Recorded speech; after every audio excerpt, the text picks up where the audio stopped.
அமெரிக்க அதிபர் Donald Trump இந்த பேச்சுவார்த்தை முடிவுக்கு பிறகு உடனடியாக அவர் ஒரு டிசிஷன் எடுத்திருக்கிறார். என்ன டிசிஷன் சொன்னா, ஹொர்முஸ் நீர்நிலையை நீங்க மூடுறது என்ன, நானே மூட போறேன் அப்படின்னு சொல்லி ஹொர்முஸ் நீர்நிலை பகுதிகளில் உடனடியாக முற்றுகையிடுமாறு, கடற்படை முற்றுகையிடுமாறு அமெரிக்கன் இராணுவத்திற்கு அமெரிக்கன் பிரசிடென்டாக இருக்கக்கூடிய டொனால்ட் ட்ரம்ப் அறிவுறுத்தல் சொல்லியிருக்கிறார். மீண்டும் ஈரான் மேல ஒரு தாக்குதலை நடத்துவதற்கு ட்ரம்ப் தயாராகிறார். எப்படியுமே ஒரு யுத்தத்திற்கான வாய்ப்புகள் தான் நிறைய அதிகரிக்கிறது என்பதை நம்ம பார்க்க முடிகிற அதே நேரத்தில் இன்றைக்கு ஈரானுடைய பாராளுமன்ற சபாநாயகர் முகமது பாகர் கலீபாப் வெளியிட்டிருக்கக்கூடிய அறிவிப்பில் என்ன சொல்றாருன்னு கேட்டா, நேற்று நாங்கள் எங்களுடைய சகோதரர்கள், எங்களுடைய நண்பர்களாக இருக்கக்கூடிய பாகிஸ்தானியர்கள் சொன்னதற்கிணங்க பேச்சுவார்த்தையில் கலந்து கொண்டோம். ஆனால் எங்களுடைய நம்பிக்கையை வென்றெடுப்பதற்கு அமெரிக்கா தவறிவிட்டது.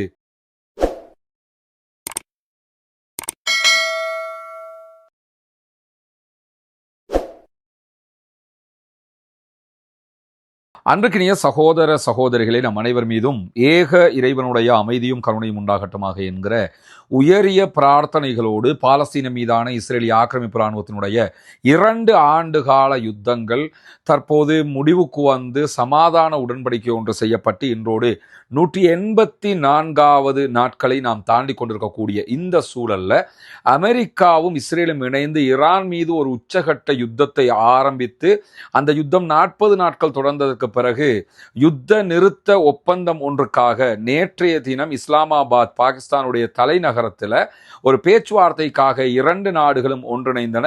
ஆனால் பேச்சுவார்த்தை தோல்வியில் முடிந்திருக்கிறது. குறிப்பாக ஈரானுடைய நிபந்தனைகளில் ஈரான் உறுதியாக இருக்கிறது.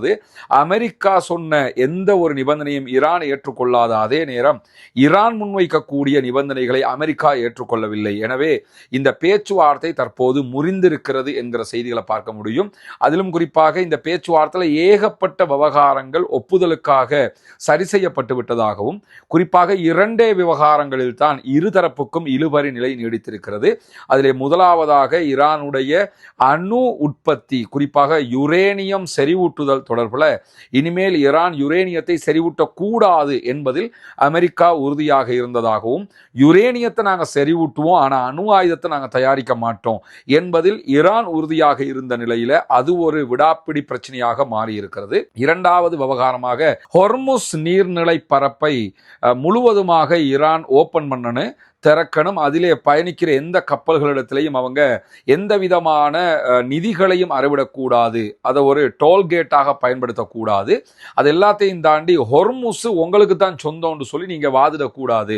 ஹொர்முஸ் ஈரானுக்குரியது அல்ல, அதை சர்வதேச நீர்ப்பரப்பாக நீங்க வைக்கணும் 80 விதமான பேச்சுக்கள் எல்லாம் பேசப்பட்ட நேரத்தில் அதற்கும் ஈரான் ஒப்புக்கொள்ளவில்லை. எனவேதான் இந்த பேச்சுவார்த்தை 21 மணி நேரங்கள் நடைபெற்றும் வெற்றிகரமாக முடிக்க முடியவில்லை. அமெரிக்காவினுடைய பேச்சுவார்த்தை குழுவினுடைய தலைவராக செயல்பட்ட அமெரிக்காவின் துணை அதிபர் ஜேடி வான்ஸ் அவர்கள் கொஞ்சம் நிதானமாகவே நடந்துகிட்டதை அந்த பேச்சுவார்த்தைகளை பார்க்க முடியும். அதற்கு பிறகு அவர் ஊடகங்களில் பேசும்போதும் நிதானமாகத்தான் கருத்துக்களை சொல்லியிருந்தார். இப்படியெல்லாம் அவர் பேசினாலும் எந்த விதமான நிதானமும் மற்ற ஒருவராக இருக்கக்கூடிய அமெரிக்க அதிபரால் இந்த பிரச்சனை முடிவுக்கு வராத ஒரு நிலையாக மாறியிருக்கிறது. இப்படியான சூழல்ல இன்றைக்கு மீண்டும் பேச்சுவார்த்தையினுடைய முறிவுக்கு பிறகு அமெரிக்க அதிபர் டொனால்ட் ட்ரம்ப் பலவிதமான கருத்துக்களையும் சொல்லியிருக்கிறார். தன்னுடைய அடுத்த கட்ட நகர்வுக்கும் சென்றிருக்கிறார். இப்படியான ஒரு பரபரப்பான நிலை தற்போது மத்திய கிழக்கில் மீண்டும் ஏற்பட்டிருக்கக்கூடிய சூழல்ல தான் இஸ்ரேலிய படைகள் மீண்டும் லெபனானுடைய பகுதிகள் மேல ஆக்கிரமிப்பு தாக்குதல்களை நடத்தி வருகிற அதே நேரம் லெபனானில் இருக்கக்கூடிய ஹிஸ்புல்லாக்களும் பதிலடி தாக்குதல்களை தொடர்ந்து இஸ்ரேலை நோக்கி நடத்தி கொண்டிருக்கிறார்கள். குறிப்பாக இன்றைக்கு வடக்கு இஸ்ரேலுடைய எல்லை பகுதிகள் மேலேயும் இஸ்ரேலிய ஆக்கிரமிப்பு இராணுவத்தினுடைய இராணுவ நிலைகள் மேலேயும் மிக கடுமையான தாக்குதல்களை நடத்தி இருக்கிறார்கள். கிரியாட் ஷெமோனா, மார்க்கலியோட், அதே போன்ற அவிவிம், ஏரூன் உள்ளிட்ட பகுதிகள் மேலே மிக கடுமையான ராக்கெட் தாக்குதல்களை ஹிஸ்புல்லாக்கள் நடத்தியிருக்கிற அதே நேரம் திபில், ரஷாஃப், பெய்ட்லிபே, கவுசா ஆகிய பகுதிகள் மேலேயும் மிக கடுமையான தாக்குதல்களை நாங்கள் நடத்தி இருக்கிறோம் என்று அல் ஜசீரா ஒளிபரப்பி இருக்கக்கூடிய செய்திகளில் ஹிஸ்புல்லாக்கள் வெளியிட்டிருக்கக்கூடிய செய்திகளை நம்ம பார்க்க முடியும். இப்படி ஹிஸ்புல்லாக்களுக்கும் இஸ்ரேலுக்கும் இடையிலான தாக்குதல்களும் பரஸ்பர தாக்குதல்களாக மீண்டும் தொடர்ந்து வரக்கூடிய சூழல்ல தான் அமெரிக்க அதிபர் டொனால்ட் ட்ரம்ப் இந்த பேச்சுவார்த்தை முடிவுக்கு பிறகு உடனடியாக அவர் ஒரு டிசிஷன் எடுத்திருக்கிறார். என்ன டிசிஷன் சொன்னா, ஹொர்முஸ் நீர்நிலையை நீங்க மூடுறது என்ன, நானே மூட போறேன் அப்படின்னு சொல்லி ஹொர்முஸ் நீர்நிலை பகுதிகளில் உடனடியாக முற்றுகையிடுமாறு, கடற்படை முற்றுகையிடுமாறு அமெரிக்கன் இராணுவத்திற்கு அமெரிக்கன் பிரசிடென்டாக இருக்கக்கூடிய டொனால்ட் ட்ரம்ப் அறிவுறுத்தல் சொல்லியிருக்கிறார். எனவே உடனடியாக தற்போது ஹொர்முஸ் நீர்ப்பரப்புகளை அமெரிக்காவினுடைய போர்சஸும் முற்றுகையிடுவதாக அறிவித்திருக்கிறார்கள்.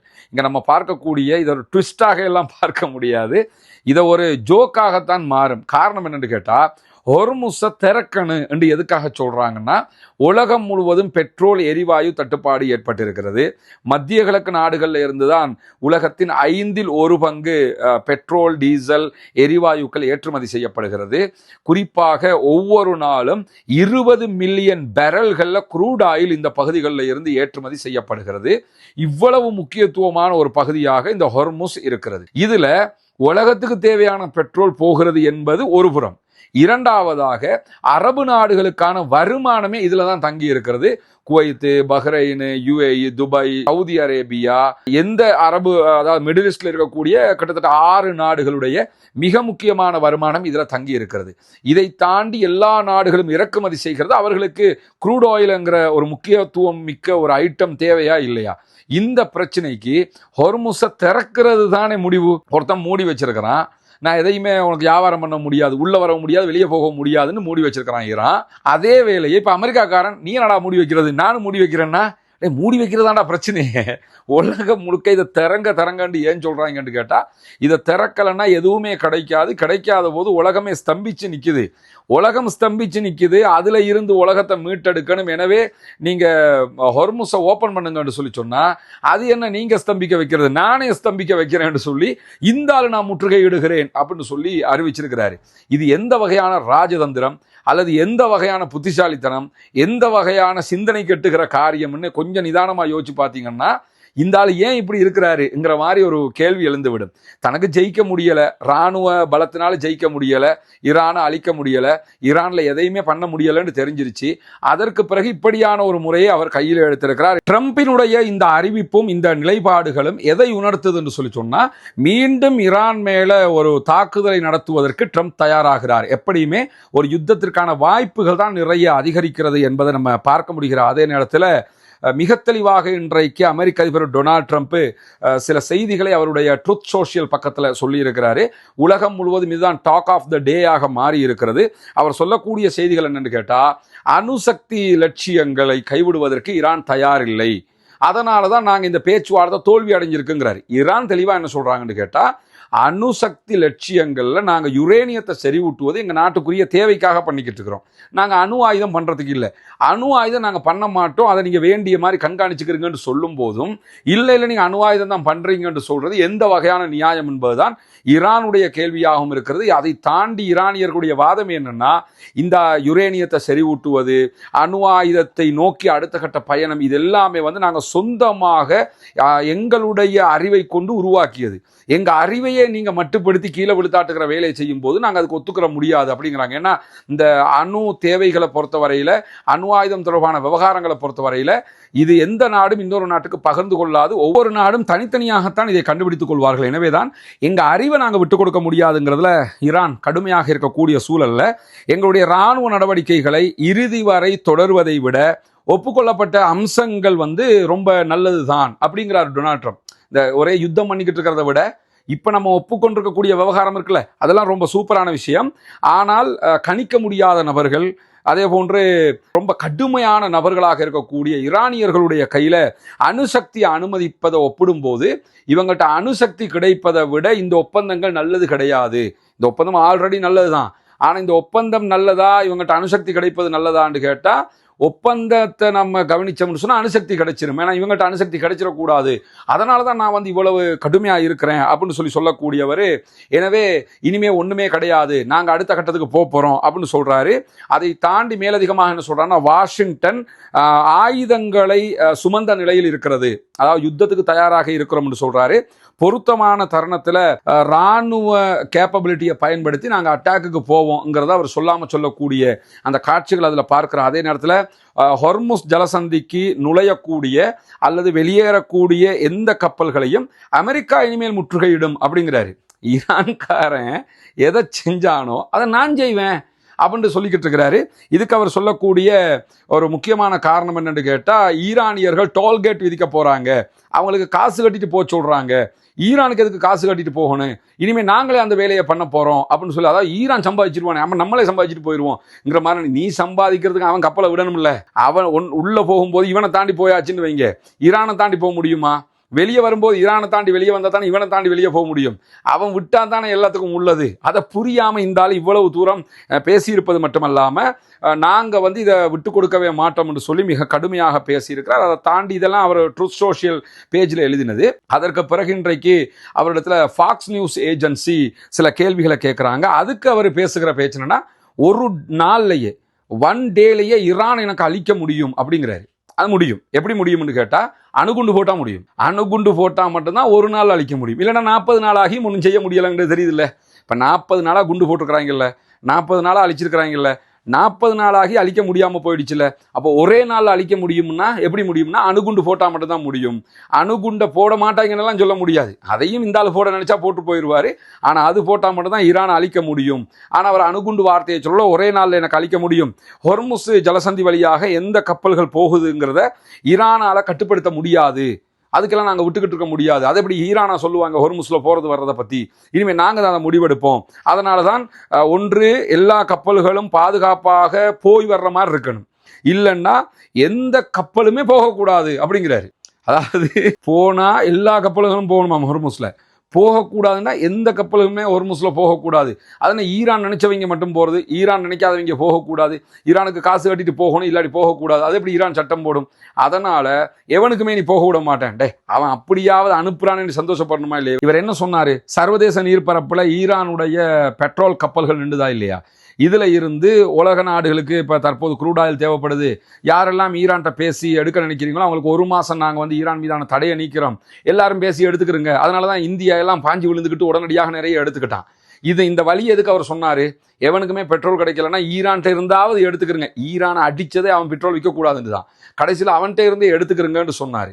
இப்போ என்ன சொல்கிறாருன்னு கேட்டால், ஈரான்கிட்ட கேட்டுட்டு நீங்கள் கப்பல்கள் போகிறத நான் ஒத்துக்கிற மாட்டேன். இப்போ ஈரானோட அவருக்கு கோவமா, இல்லை ஈரான்கிட்ட கேட்டுட்டு போகிற நாடுகளோட அவருக்கு கோவமாங்கிற கேள்வி எழுகிறது.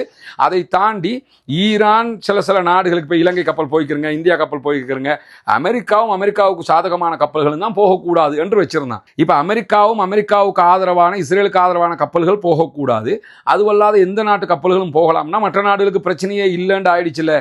இவர் இப்போ என்ன உண்டாக்கியிருக்காருன்னு கேட்டால், ஈரான் மற்ற நாடுகளுக்கு பிரச்சனையை உண்டாக்கலை, இவர் வேற எந்த நாட்டுக்கும் நான் தரமாட்டேன், எல்லா நாட்டுக்கும் நான் பிரச்சனையை உண்டாக்குவேன் அப்படிங்கிறாரு. பிரச்சனையை உண்டாக்கினா இப்போ ஈரானுக்கு என்ன குறைஞ்சிட போகுது? எல்லா நாடும் போய் ஈரான்கிட்ட கேட்டுக்கிட்டு இருக்க போறானா, அல்லது ஈரானுக்கு குறை சொல்ல போறானா? அவனுக்கு எந்த பிரச்சனையுமே இல்லை, பிரச்சனை முழுக்க இந்த ஆளுக்கு தான் வரப்போகுது. அதை விளங்காமல் இந்த மாதிரி ஒரு நிலைப்பாட்டை எடுத்திருப்பது மட்டுமல்லாமல் மேலதிகமாக என்ன சொல்றாருன்னு கேட்டால், இப்படி நாங்கள் ஹொர்முஸை நாங்களும் சேர்ந்து முற்றுகையிட்டா என்ன ஆகும்னு கேட்டால், ஈரானுக்கு கொடுக்க முடியாமல் தவிச்சுக்கிட்டு இருப்பாங்க, எல்லோருமே எங்ககிட்ட பெட்ரோல் வாங்குவீங்க.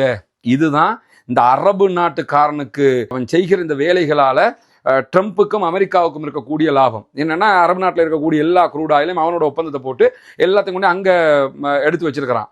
இனி எல்லாரும் அமெரிக்காட்ட பெட்ரோல் வாங்கிக்க, அமெரிக்கா வச்சிருக்கிறத அமெரிக்காட்ட பேசி அமெரிக்கா வழியாக பெட்ரோல் வாங்கணும், அவங்க ஒரு பிஸ்னஸ் பண்ணுறதுக்காக நாங்களும் முற்றுகையிடப்புறம் இருக்கான். இதனால் ஈரானுக்கு எந்த பாதிப்பும் கிடையாது.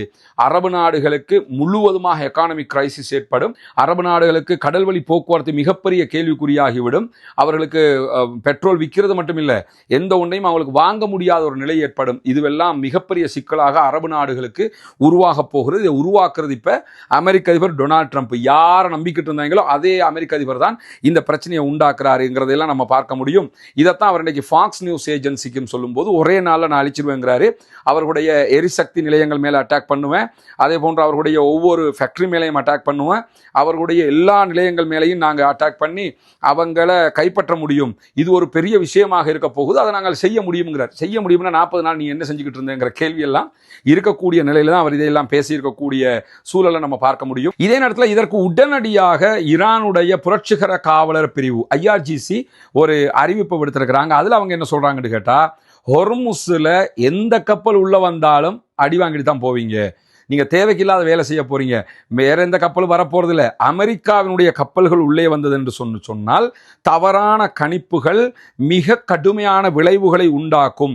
எனவே ஹொர்முஸ் ஜலசந்திங்கிறது எங்களுக்கு சொந்தமானது, எனவே நீங்க யாருமே உள்ள வரக்கூடாது அப்படின்னு சொல்லி தெளிவாக ஐஆர்ஜிசி சொன்னது மட்டுமில்லாம, நேற்று இந்த பேச்சுவார்த்தை நடந்துகிட்டு இருக்கும்போது அமெரிக்க அதிபர் ஒரு ட்வீட் போட்டிருந்தாருன்னு நம்ம சொல்லியிருந்தோம். ஒரு சோசியல் ட்ரூத்ல ஒரு செய்தி எழுதியிருந்தார். என்னன்னா, அமெரிக்காவினுடைய 2 கப்பல்கள் ஈரானுடைய ஹொர்முஸ் வழியாக போய் அங்க இருக்கக்கூடிய வெடிகளை எல்லாம் அகற்றி கொண்டிருக்கிறது என்றெல்லாம் சொன்னார்ல, அதை இன்னைக்கு தெளிவாக வீடியோவோட பொய்ன்றதை நிரூபிச்சிருக்கிறாங்க ஈரான்காரங்க. அந்த வீடியோவை நீங்க இப்ப பார்க்க முடியும். செய்தியை புரிஞ்சுக்கிட்டு அதுக்கப்புறம் வீடியோ பாருங்க, அதுக்கப்புறம் இன்னும் தெளிவாக புரிஞ்சிடும். என்னன்னு கேட்டா, அவர்கள் வெளியிட்டிருக்கக்கூடிய அறிவிப்புல USS மைக்கேல் மெர்பி என்கிற ஒரு கப்பல், இது DDG-112 என்கிற நம்பர்ல இருக்கக்கூடிய அமெரிக்காவினுடைய நாவல் போர்சஸ்க்கு சொந்தமான கப்பல். அதே மாதிரி USS பிராங்க் இ பீட்டர்சன் என்கிற ஒரு கப்பல் DDG-121 என்கிற நம்பர்ல இருக்கக்கூடிய ஒரு கப்பல். இந்த 2 கப்பலும் நேத்து ஹொர்முஸை தாண்டி போறதுக்கு ட்ரை பண்ணினாங்க. அங்க வீடியோவிலே நீங்க பார்க்க முடியும்.